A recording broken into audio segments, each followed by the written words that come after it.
त्यो बाहेक नेपालभित्र र नेपाल बाहिर तपाईको के व्यवसायमा लगानी छ? मेरो एउटा नामी भन्ने कलेज छ है, त्यो अनि मेरो एउटा नेशनल लाइफ भन्नेमा मेरो शेयर्स छ।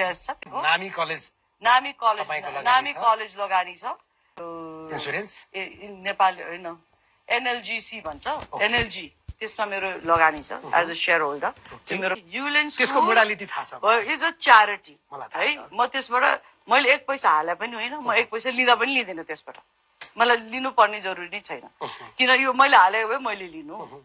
मेरो अध्यक्षको भत्ता त आउँछ होला नि? आउँदैन त्यसमा। This is all social work.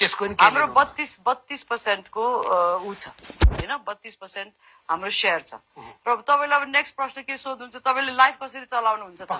होइन, अरू लगानी कहीँ छैन। मेरो ब्याङ्कमा म बिरामी भएपछि मैले चाहिँ 4-5 ठाउँको मेरो जुन चाहिँ पेवामा आएको जग्गा मैले बेची। मसँग 10 बिघा जग्गा थियो मेरो बुवाले त्यहाँ, बीचमा पनि बेच्दा अस्ति मैले त्यहाँ पनि भूमिपति हो नि? हो, अब भूमिपति हो, तर त्यो मेरो बुवाले आफ्नै पैसाले किन्नुभएको छ हो, छोरीहरूलाई पनि बक्स्या छ। त्यो पनि मैले बेचिसकेँ।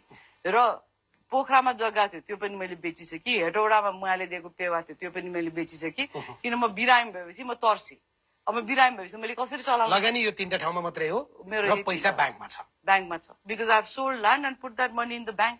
घरमा चाहिँ कति छ? घरमा किन पैसा? क्रेडिट कार्ड छ नि, घरमा पैसा राख्छ र होइन? अहिले त यी खालका पैसा चाहिँ गाडेरै राखेका छन् भन्छ। हो र? कसरी गाड्ने? त्यो पहिला कसले ट्याङ्कमा गाड्यो भने जस्तो ट्याङ्कीमा त लुका होला।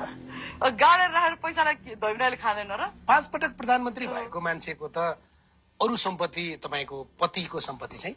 मेरो पतिको सम्पत्ति तपाईले गएर हेर्नु होला, काठमाडौँ उहाँको केही छैन, ढाक्रे मान्छे हो। त्यो मेरो घर हो। मेरो उहाँले मलाई, बुवा र उहाँले मलाई बक्सेको हो त्यो घरको जग्गा।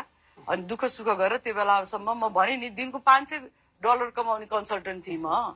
मेरो हस्बेन्डलाई 1990 मा बिहा गर्दा माई तलब वाज 50,000 रुपिज अ मन्थ। त्यो बाहेक म ट्राभल गर्थेँ, मेरो डिएसए आउँथ्यो। I was a rich woman then because I earn a lot of money. न आम अ पुअर वुमन। अहिले चाहिँ गरिब हुनुभयो? अहिले त अब कति आउँछ, 40-50 हजार कति आउँछ, त्यो त महिनाभरिको कमाइ हो नि त। त्यो बेलामा त दिनमा $500 आउँथ्यो नि। अहिले दिनमा $500 कति हो भन्नुहोस्? त्यसो भए एउटा च्यालेन्ज गरिदिए भयो तपाईँले। शेरबहादुर देउवा ढाक्रे हो? ढाक्रे होइन, ही हेज प्रपर्टी, तर जोइन्ट प्रपर्टी। अहिलेसम्म हाम्रो पहाड़को प्रपर्टी काठमाडौँमा सोधे? काठमाडौँमा ही डजन्ट हेभ एनिथिङ।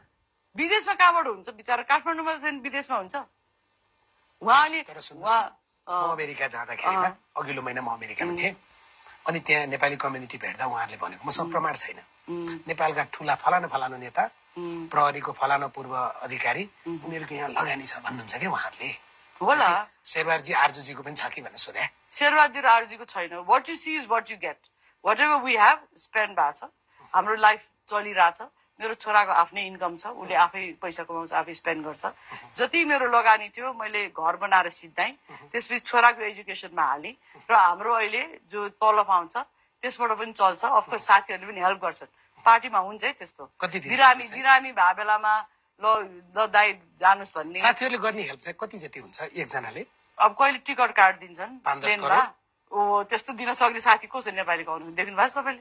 त्यसपछि तपाईँले नियुक्ति दिनुहुन्छ, व्यवसायमा सहयोग गरिदिनुहुन्छ? त्यस्तो केही गर्नु पर्यो, त्यस्तो कोही साथी छैन नेपाली हुन्छ नि होइन नेपालको राजनीतिमा। I have no idea about that. मलाई आइडिया नभएको कुरा नसोध्नुहोस्, किन कुनै पनि ग्रुप नेपाली कांग्रेससँग आबद्ध कोही छैन। यहाँ सुनिन्छ नि यो ग्रुप छ रे